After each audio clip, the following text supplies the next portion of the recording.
Hello बच्चों, कैसे हो आप लोग। हम लोग क्लास 12 का एक महत्वपूर्ण टॉपिक के विषय में चर्चा करने जा रहे हैं, पढ़ने जा रहे हैं। उस टॉपिक का नाम है 3D ज्योमेट्री, है 3 डायमेंशनल ज्योमेट्री। यदि आपने वेक्टर अच्छे से पढ़ा है तो आपको ये बहुत आसानी से समझ में आएगा, नहीं पढ़ा है तो भी समझ में आएगा। बस स्किप मत करना, वीडियो पूरा देखना। चलिए हम आपको लेके चलते हैं स्क्रीन पे, जहां पर आप देखेंगे कंसेप्ट और साथ में पी बाई क्यू।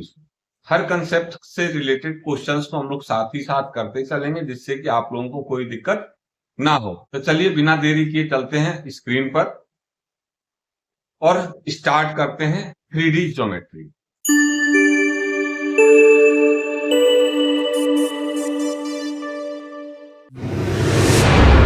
इसमें हम लोग आज क्या क्या पढ़ेंगे वो देख लेते हैं। आज हम लोग डायरेक्शन कोसाइन पढ़ेंगे, डायरेक्शन रेशियो पढ़ेंगे, equation of a line through a given point and parallel to a given vector के विषय में पढ़ेंगे। इसका कार्टेशियन और वेक्टर फॉर्म दोनों पढ़ेंगे। एंगल बिटवीन टू लाइन, दो लाइन के बीच का एंगल निकालना सीखेंगे। Condition of perpendicularity of two line, दो लाइन कब परपेंडिकुलर होती है इसके विषय में पढ़ेंगे।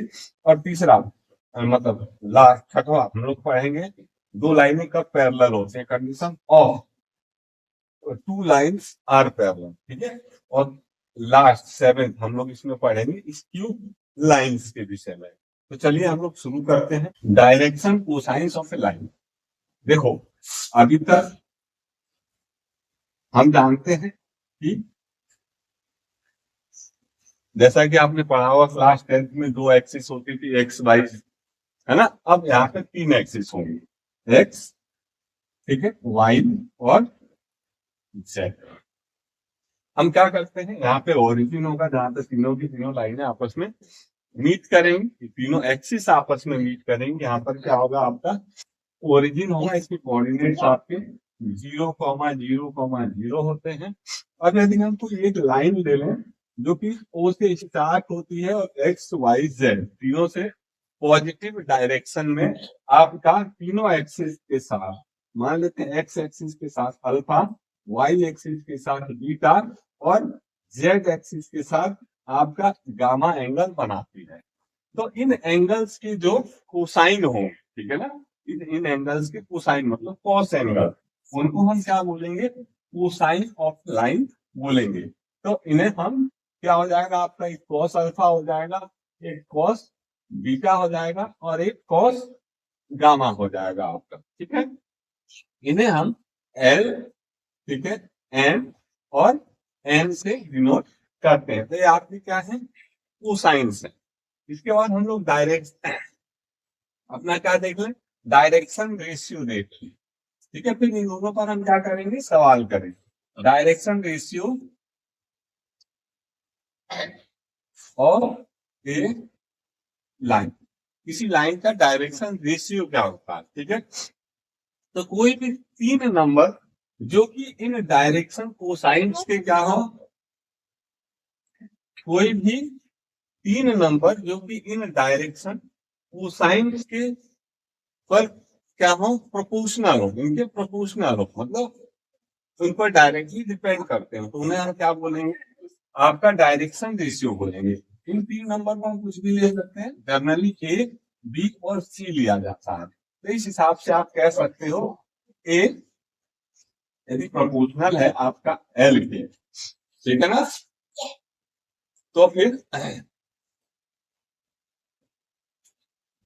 इनको हम क्या लेते हैं, अब ये आपका ए प्रोपोर्शनल है एल के, तो ए इक्वल टू आप क्या लिख सकते हो, ए इक्वल टू एल के लिख सकते हो। के कोई कांस्टेंट है, इसी तरीके से बी आप क्या लिख सकते हो, एम के लिख सकते हो, और सी इक्वल टू आप एन के लिख सकते हो, ठीक है। तो ये आपके क्या है, या फिर ऐसा भी कह सकते हैं a upon l, b upon m और सी अपॉन एन। ये तीनों के तीनों क्या होते हैं, कांस्टेंट होते हैं किसी भी लाइन के लिए, मतलब डायरेक्शन कोसाइन और डायरेक्शन रेशियो और डायरेक्शन कोसाइन का जो रेशियो होता है वो क्या होता है, कांस्टेंट होता है। बातें और जान लें क्वेश्चन को करने से पहले कि यदि इफ ए बी सी, ठीक है, आर डायरेक्शन रेशियो, क्या है आपके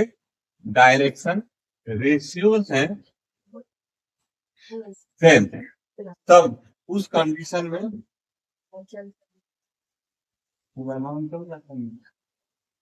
छोड़ दो, फिर छोड़ दो, फिर छोड़ दो।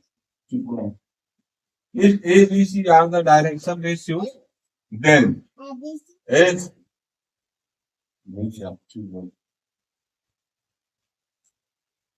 if A, B, C are the direction ratios, then जो आपके डायरेक्शन कोसाइन होंगे वो कैसे निकाल सकते हैं हम इनकी हेल्प से, देन डायरेक्शन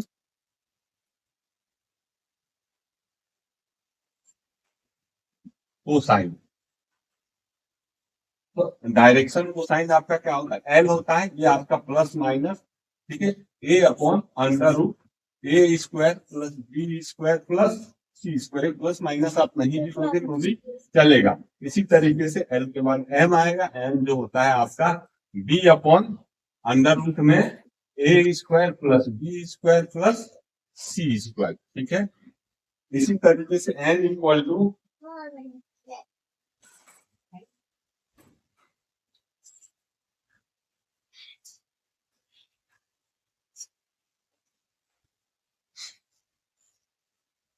इसी तरीके से एन बराबर आपका होगा सी अपॉन अंडर रूट में a square plus b square और प्लस सी स्क्वायर। तो ये आपका क्या हो गया, रिलेशन हो गया एक तरीके से, जब हमें डायरेक्शन रेशियो दिए हो और हमें डायरेक्शन कोसाइन निकालना हो तो, ठीक है। तो इसके बाद कुछ नोट्स और हैं, देखो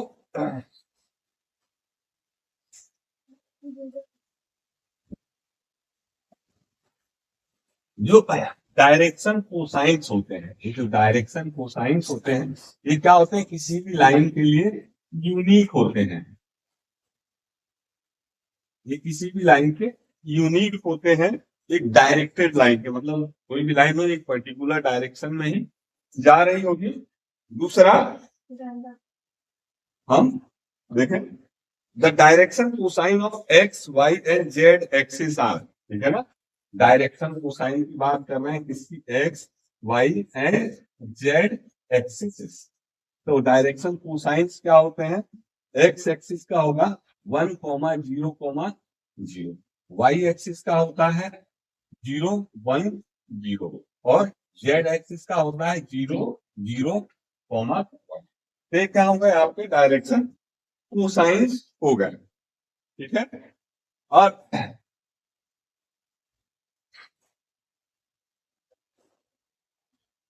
इतना यदि आप लोगों को समझ में आ गया हो तो इसे आप लोग क्या कर सकते हैं, वीडियो को पॉज करके और नोट कर सकते हैं।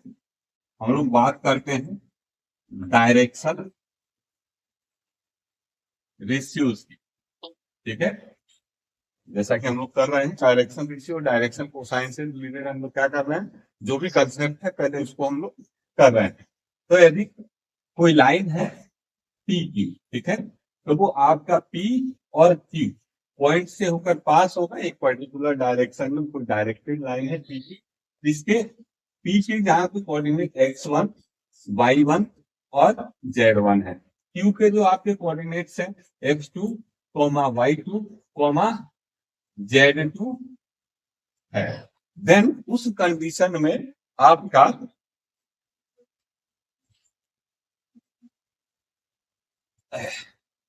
उस कंडीशन में आपके डायरेक्शन रेशियोज होंगे,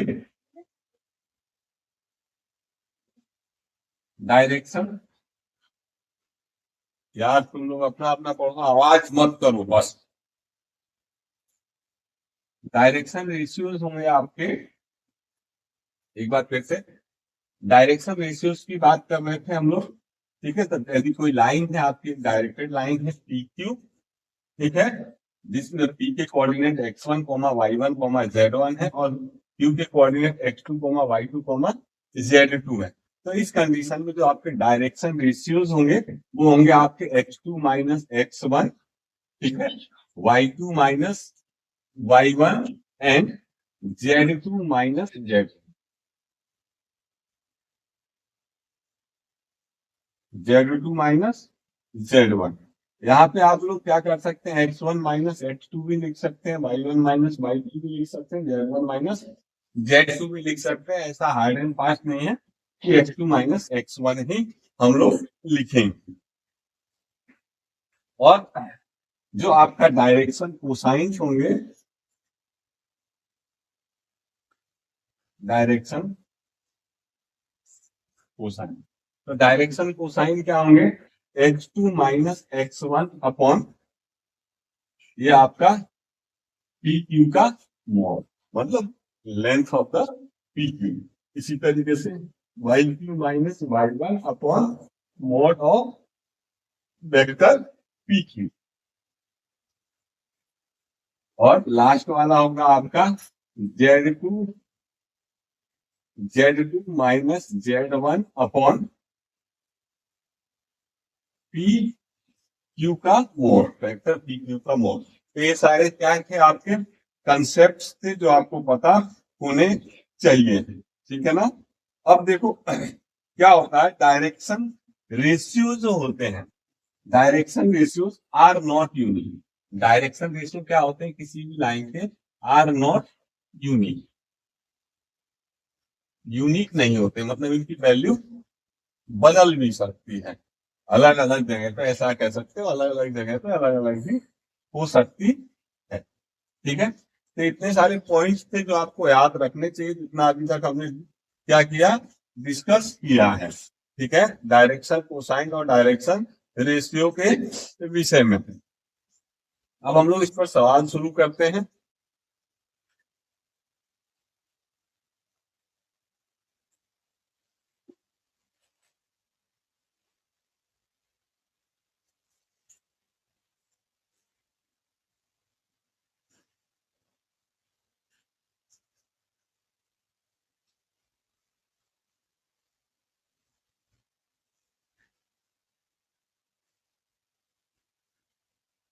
देखो ये एक एमसीक्यू है जो आपका 2023 में पूछा था, 2023 में पूछा था। हम सारे के सारे PYQs और मतलब PYQs ही कर रहे हैं। PYQs मतलब प्रीवियस ईयर क्वेश्चंस भी डिस्कस करेंगे कंसेप्ट के साथ, और इस तरीके से करेंगे कि आप लोग एनसीईआरटी की एक्सरसाइज भी आसानी से कर सकते हैं। फिर भी यदि आप लोग चाहते हैं कि एनसीईआरटी की सभी एक्सरसाइज के को अलग से मैं आपको समझा दूं, तो आप लोग कमेंट बॉक्स में कमेंट कर सकते हैं। यदि कमेंट आएंगे तो मैं जरूर वो समझाऊंगा, नहीं तो मैं सभी चैप्टर्स के सिर्फ और सिर्फ कंसेप्ट उस चैप्टर के और साथ में उसके क्वेश्चंस PYQ जो भी प्रीवियस ईयर क्वेश्चंस आए हुए हैं, इजी से लेके डिफिकल्ट तक। स्टार्टिंग इजी से करेंगे जिससे सबको समझ में आए, है ना, और डिफिकल्ट तक जाएंगे, और इस तरीके से करेंगे तो सबको आसानी से समझ में आएगा। तो यहाँ पे कह रहा है distance of the point P Q R from Y axis. अब पॉइंट के कंपैरिजन में यदि आप कोई पॉइंट लोगे वाई एक्सिस पर, ठीक है, तो यदि वाई एक्सिस पर कोई पॉइंट लोगे तो उसके कोऑर्डिनेट हो जाएंगे 0, Q, R। अब आपको दो पॉइंट मिल गए, एक पॉइंट क्या है पी क्यू आर जो कि हमें गिवन है, और वाई एक्सिस पर एक हमने पॉइंट लिया। इनके बीच में जो डिस्टेंस निकालोगे तो क्या होगा, X2 माइनस X1, ठीक है। तो 0 माइनस पी का स्क्वायर कर सकते हो, Y2 minus Y1, Q minus Q का स्क्वायर कर सकते हो, और R माइनस वाई एक्सिस पर जो पॉइंट होगा वो क्या होगा, कोऑर्डिनेट उसके 0 होंगे, सॉरी, ठीक है। तो आपका ये हो जाएगा 0 माइनस R, ठीक है, और इसका होल स्क्वायर। तो इस तरीके से आपका हो जाएगा P square plus R square, ठीक है, अंडर रूट। और ये Q माइनस Q का आपका 0 हो जाएगा, तो यही क्या होगा, इसका आंसर होगा। ये एक तरीके से क्वेश्चन है। अब एक क्वेश्चन मैं आपको देता हूं, distance of the point, point this, ये पॉइंट है जिसका आपको डिस्टेंस निकालना है एक्स एक्सिस से, सॉरी इससे एक्स एक्सिस से। अब इसका जो भी आंसर है उसको जरा कमेंट में दे मारेंगे। तो ये वाला समझ में आया होगा तो आप वो भी आसानी से कर सकते हैं। अब एक क्वेश्चन है, ये आपका 2012 में पूछा गया था, 2012 में, बहुत पहले पूछा गया था, लेकिन हम लोग ये जानने की कोशिश कर रहे हैं कि किस तरीके के सवाल जो है बोर्ड्स में आते हैं। ठीक है, तो इसलिए हम लोग जितने भी तरीके के आते हैं, कुल गिने चुने तरीके के सवाल आते हैं। एक चैप्टर से आप लेंगे तो लगभग 10 से 15 टाइप के क्वेश्चन निकलेंगे। तो यदि आप 3 3 4 4 क्वेश्चंस भी रिवाइज कर लेते हैं, उन पर कर लेते हैं, और बाद में उनको रिवाइज कर लेते हैं, तो आप लगभग 100% स्कोर कर लेंगे। पैटर्न में लगभग ज्यादा चेंज नहीं होता है पूछने का जो तरीका होता है। तो जैसा कि हमने बताया था कि आपको डायरेक्शन रेशियोज दिए गए हैं, तो हमने अभी कुछ देर पहले कंसेप्ट में पढ़ा था कि यदि ए बी और सी क्या हो, डायरेक्शन रेशियो हो। ठीक है, तो डायरेक्शन कोसाइंस जो होते हैं आपके एल एम एन, वो क्या होते हैं, plus minus a upon under root a square plus b square plus c square. तो यहाँ पे हमें ए बी और सी दिया हुआ है, सिंपली हमें कुछ नहीं करना है। ऊपर रहेगा आपका 2, प्लस माइनस चाहो तो लगाओ चाहे ना लगाओ। अंडर रूट में आप लिख सकते हो 2 का स्क्वायर माइनस 1 का स्क्वायर और माइनस 2 का स्क्वायर। ठीक है, अब ये हो गया 2 अपॉन, इसका स्क्वायर करोगे तो वो 2 का स्क्वायर 4 होगा, 1 का स्क्वायर 1 होगा, 2 का स्क्वायर 4 होगा। ये सब कुछ ऐड करोगे तो 9 आएगा, और 9 का स्क्वायर रूट कितना आता है, 3 आता है। तो इसी तरीके से एम इक्वल टू क्या हो जाएगा, -1 और -1 अपॉन 3। एक बार फिर से एन लास्ट वाला जो डायरेक्शन साइन है, एन एन एन 3 होते हैं, तो तीसरा जो हो गया आपका क्या हो गया, -2 अपॉन 3। ये आपका डायरेक्शन रेशियो दिया हुआ था, हमने क्या निकाला, डायरेक्शन कोसाइन निकाला। ठीक है, सॉरी। आई होप एक नंबर में या 2 नंबर में इस तरीके के सवाल आते हैं। ये 1 मार्कर क्वेश्चन है, तो 1 मार्कर क्वेश्चन आप लोग इजीली इस तरीके से कर सकते हो। ऐसे लिखोगे और सिमिलरली आप यहाँ लिख सकते हो। ठीक है, बोल लो।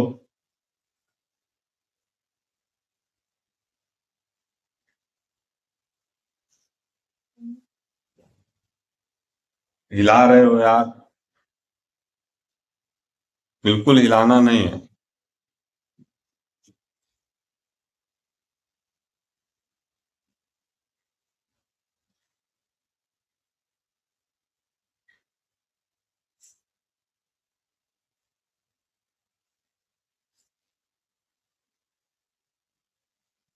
जहाँ उसको डिस्टर्ब करोगे वो हिलेगा, मामला घबरा जाएगा।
देखो अगला हमारा क्वेश्चन है राइट द डायरेक्शन कोसाइन। में क्या निकालना है? डायरेक्शन कोसाइन निकालना है of the line joining point 1,0,0 and 0,1,1। ठीक है, इसको हम यदि पॉइंट P मान ले और इसको पॉइंट Q मान, ठीक है, तो इन दोनों पॉइंट्स को ज्वाइन करने वाली लाइन इसको है ना, मतलब इन दोनों पॉइंट को ज्वाइन करने से जो लाइन बनेगी उस लाइन का हमें क्या निकालना है? डायरेक्शन कोसाइन निकालना है। तो हमें पता है, अभी कुछ देर पहले हमने पढ़ा था कि यदि x1 y1 और z1, ठीक है, और x2 y2 और z2, ठीक है, आपके क्या हो डायरेक्शन, अरे किसी दो पॉइंट के कोऑर्डिनेट्स हो जिनसे एक लाइन पास हो रही है, तो उनका जो डायरेक्शन कोसाइन होता है वो होता है आपका x2 minus x1 upon P Q का मोड, है ना, वेक्टर पी क्यू का मोड मतलब मैग्नीट्यूड ऑफ पी, मतलब पी क्यू की लंबाई, ऐसा कह लो सिंपल, है ना। और y2 minus y1 upon vector P Q का मोड, इसी तरीके से होगा z2 minus z1 upon vector P Q का मोड, ठीक है। तो ये आपके क्या होते हैं? डायरेक्शन कोसाइंस निकालने का तरीका होता है। तब आप लोग निकाल सकते हो डायरेक्शन कोसाइन को, आप लोग एल, ठीक है, एम और एन से डिनोट करते हैं। तो यहाँ पे एल आपका क्या हो जाएगा? ठीक है, 1 माइनस 0, जरूरी नहीं x2 माइनस x1 करो आप लोग, x1 माइनस x2 भी कर सकते हो, ठीक है। तो आपका ये हो जाएगा 1 माइनस 0 अपॉन अंडर रूट में क्या होता है इसकी लेंथ, तो 1 लेंथ तो आपको पता ही है क्या होता है, मैं यहाँ पे लिख देता हूँ एक बार, x2 माइनस x1 का square plus y2 minus y1 का square plus z2 minus z1 का स्क्वायर। इस हिसाब से आप लोग निकाल लेंगे। यहाँ पे क्या था? x2 माइनस x1, ठीक है। तो हम लोग सुविधा के लिए क्या कर लेते हैं, 1 माइनस 0, मतलब इसको हम x1 माइनस x2 कर लेते हैं ना, इसमें कोई वो नहीं है, मैंने पहले ही आपको समझाया था कि आप x2 माइनस x1 लिखो या x1 माइनस x2 लिखो, इसमें कहीं कोई दिक्कत नहीं होगी। तो हो जाएगा आपका 1 माइनस 0 अपॉन में 1 माइनस 0 का स्क्वायर मतलब 1 का स्क्वायर, 0 माइनस 1 का स्क्वायर मतलब 1 का स्क्वायर, और 0 माइनस 1 का स्क्वायर मतलब 1 का स्क्वायर, ठीक है, और अंडर रूट, ये हो जाएगा 1 अपॉन अंडर रूट 3, 1 का स्क्वायर 1, 1 का स्क्वायर 1, 1 का स्क्वायर 1, तीनों को एक बार ऐड करोगे तो 1 1 1 3 होगा अंडर रूट। इसी तरीके से आपका एल एम एम क्या हो जाएगा? 0 अपॉन ये √3, है ना, 0 अपॉन √3 मतलब 0, और इसी तरीके से एन क्या हो जाएगा? इसी तरीके से एन आपका हो जाएगा 0 अपॉन √3 मतलब 0। तो ये आपका आ गया, क्या आ गया? डायरेक्शन कोसाइन हमें निकालना था, तो डायरेक्शन कोसाइन हमने निकाल लिया। क्या निकाला? 1 upon √3 comma 0 comma 0, 1 upon √3 comma 0 और कॉमा, ये आपके क्या आ गए? डायरेक्शन कोसाइन आ गए। तो इस तरीके के हमने डायरेक्शन रेशियो और डायरेक्शन कोसाइन पे जो सवाल बनते हैं उस तरीके के कुछ सवाल हमने क्या किया अभी किए।